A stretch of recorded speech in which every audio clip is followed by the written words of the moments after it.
All right, guys, welcome back. Today we're going to be looking at the reverse light switch on the 4Runner here. So I can flip that around, I believe. Nope, can't flip it. All right, cool.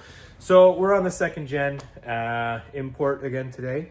We're going to be doing the reverse light switch on it. So I played around with it a bit yesterday just to see what was going on. The reverse light switch, I think, works. Now, I don't know if it's an issue inside the transmission. I've got a new reverse light switch and I've got a new connector because someone took a generic connector and cut it up to fit in there. So that's not a great idea. So I believe I've ordered the right connector from Amazon. It's not from Toyota. I don't care to wait 3 days for one to come in from Toyota. So I'm just going to fill this thing up with dielectric grease, and as long as it works, we'll call it a day. So right now, yesterday, well, we'll start with yesterday. Someone had just twisted all the wires together, shoved some heat shrink on there, and that was fucking no bueno. The reverse lights never came on. Now, mind you, it doesn't have, so for this 4Runner here in South America, it's not like the second gens in North America where the reverse lights are built in beside the license plate on the tailgate. This one here would have had them in the rear bumper. So this does not have a rear bumper on it. And someone's put just your pod lights kind of on each side of the hitch facing back. So those are the reverse lights. Now, yesterday I was able to get them working, but not every time. Sometimes you put them in reverse, they would work. You'd put it in reverse again, they wouldn't work. You'd fiddle with the shifter, it would kind of work. So I don't know if that's something in the tranny that pushes up on that switch. The switch has got a ball and it kind of goes in. I don't know if that's the issue or not. So I've got a new reverse light switch here. I should have a new one here anyways. It's just a matter of where did I put it? So I had it yesterday. It could be under the truck still. So we'll find that and we'll get down there and we'll get into it. Before we get under there, I didn't buy an OEM switch either. I've got one on my R150F I did down there a few years ago, but I wasn't sure if this was the issue. I knew it happened on this one, so I bought it for this one. Technically, the switch kind of works. It was the wiring that was bad, but after a few attempts, it wasn't working. So I got this switch from Amazon. It came with 2-day shipping. This will work. It is the right one, technically. It's not OEM. Who knows if it'll start leaking down the line, whatever.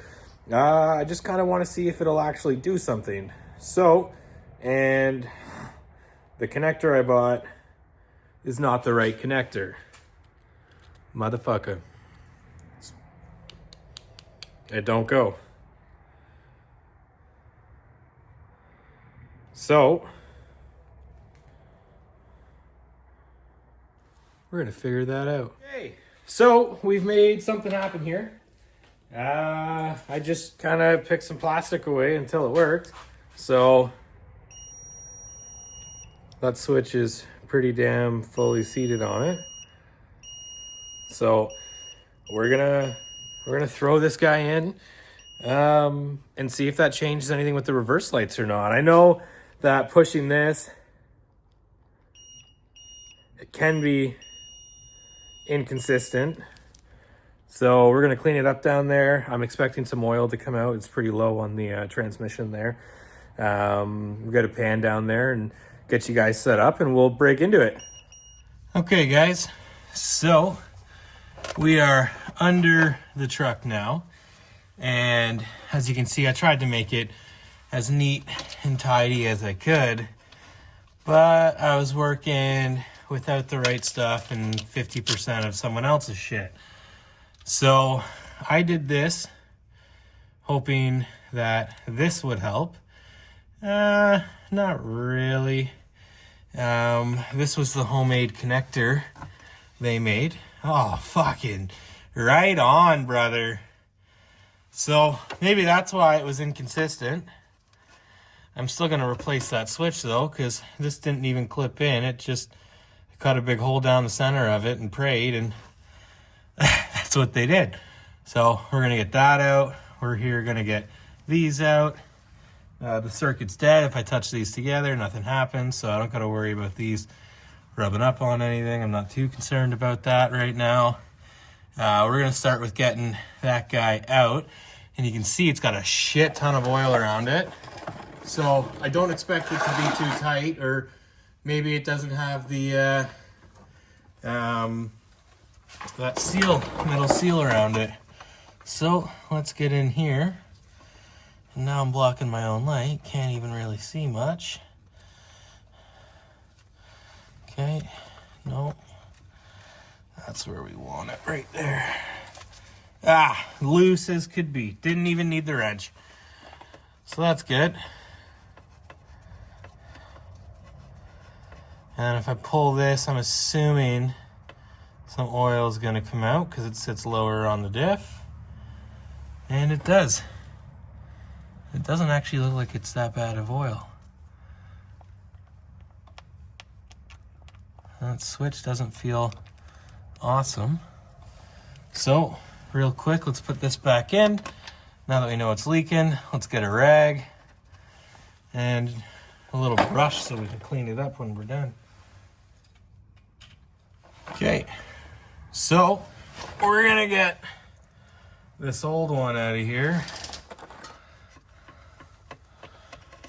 We're gonna spray a little bit of brake clean up there and hope that we can clean it up just a little bit around where the seal sits. I'm gonna be changing the fluid, so I'm not too worried about having a little bit of brake clean get inside of there. Oh yeah. Okay. Well, that was pretty dirty.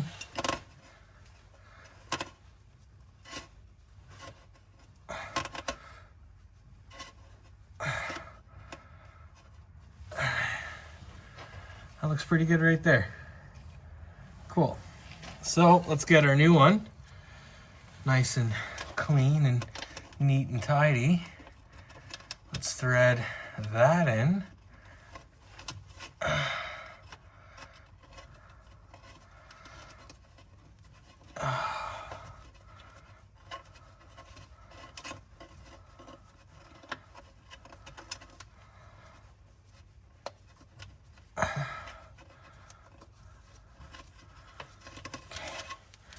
Get out of the way. I should have probably taken that pigtail off, but I didn't really feel like it, to be honest. Just getting all that oil off my gloves so I don't make my tools all stinky.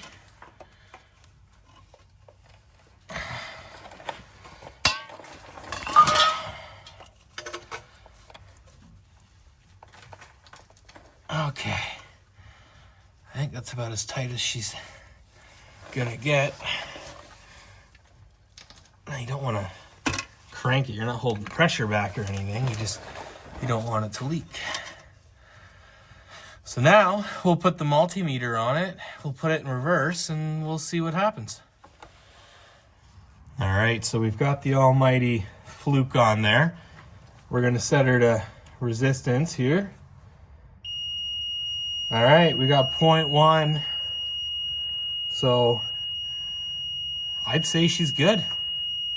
We're gonna clean her up and get those wires attached, and then we'll be back. Well, I'll clean it up and then I'll be back for the wires. All right, so with this somewhat cleaned up, we're gonna strip back these wires a little bit more.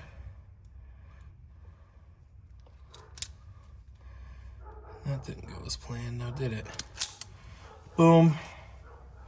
Do the same for this one. Great. And then we'll take our trusty dusty side cutters, wherever I put those. That right here. And we don't really want this harness hanging down too much. And I don't think it will if I cut it right here. So we're gonna cut all this extra out. I put a bit extra on there yesterday just while I was kind of testing everything. So we're gonna cut that out. I did have to extend one of the wires because it was all corroded and not in good shape when I got down here yesterday. So we'll strip these. Now it doesn't matter the orientation of these wires, that switch is just open and closed. It just allows a little bit of voltage to pass through it. So we'll take I love these connectors, by the way. They're my favorite. I buy them all the time.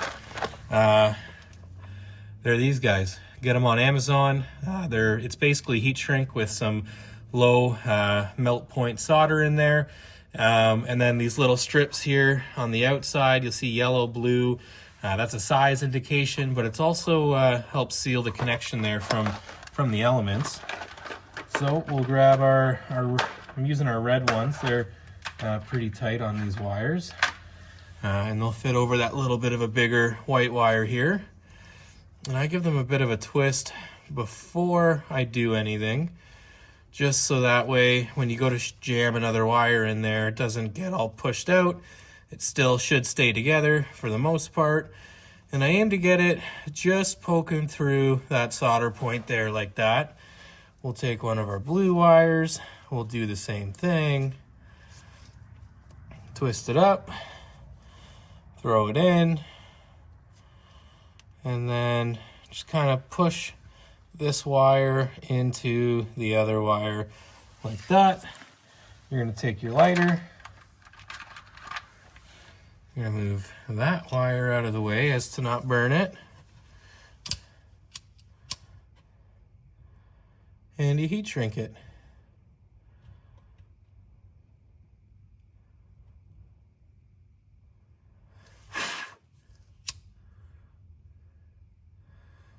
Try not to get too much heat on it. Not a big deal.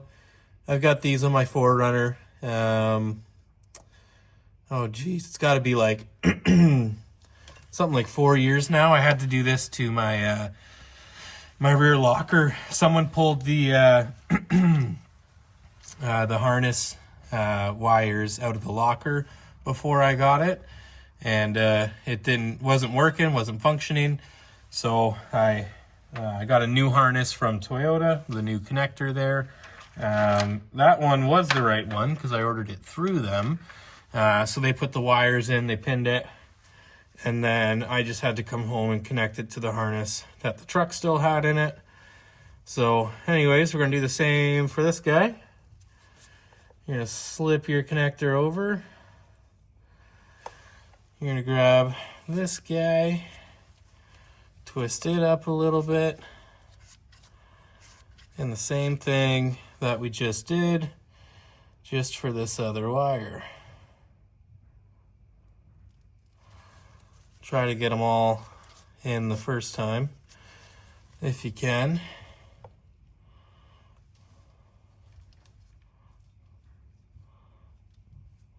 So we want them, yeah, right there and right about there. Good. Take your lighter, and you do the same thing. And always start kind of at the bottom because heat goes up. So if you start at the bottom, then you'll slowly start melting whatever's in front of it. That's on that little bit of an upward angle there. And you'll see that solder ball, it gets smaller, it spreads. Perfect, just like that. So now that that's done, we'll get you inside the truck and we'll see if those reverse lights turn on or not. So instead of putting you on the inside of the truck, we're going to point you right at the lights themselves. So you can see there was no spot here for lights. So they were built into the bumper, and that bumper is not there. Or I would assume this thing had a bumper on it. I actually don't know. Anyways, let's see if those pod lights work now when I turn the key on. Looks like it. Take it out of gear, in gear, out of gear, in gear.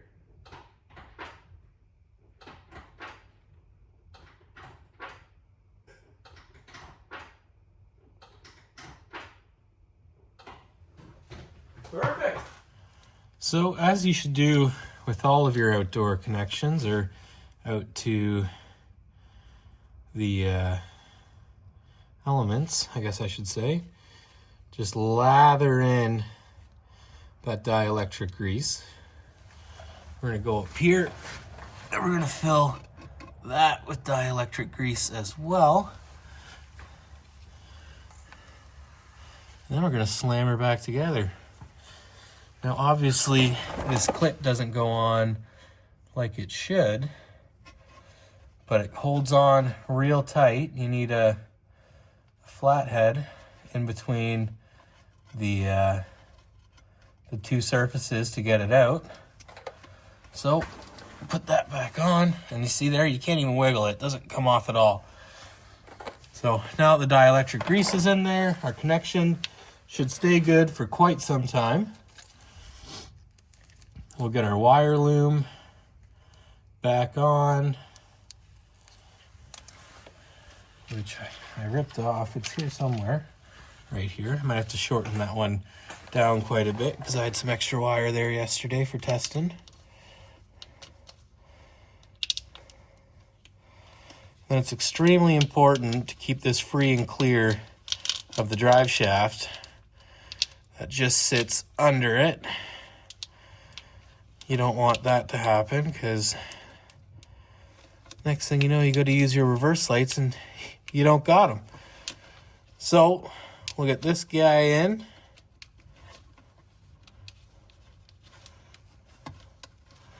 There's got to be an easier way to do this. Okay. And then we'll cut that down to the size we want.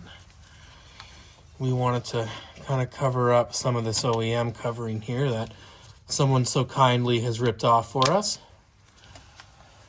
So we'll cut it there.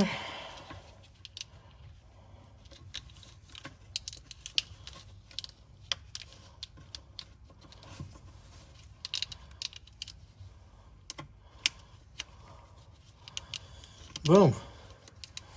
Just like that, we should be done. So I'm gonna have to zip tie this up and out of the way. This wire connector here had a hanger on it. There is no more hanger above any of this anywhere on the body or the trans. So that we'll put a zip tie here, put a zip tie here, and that's done.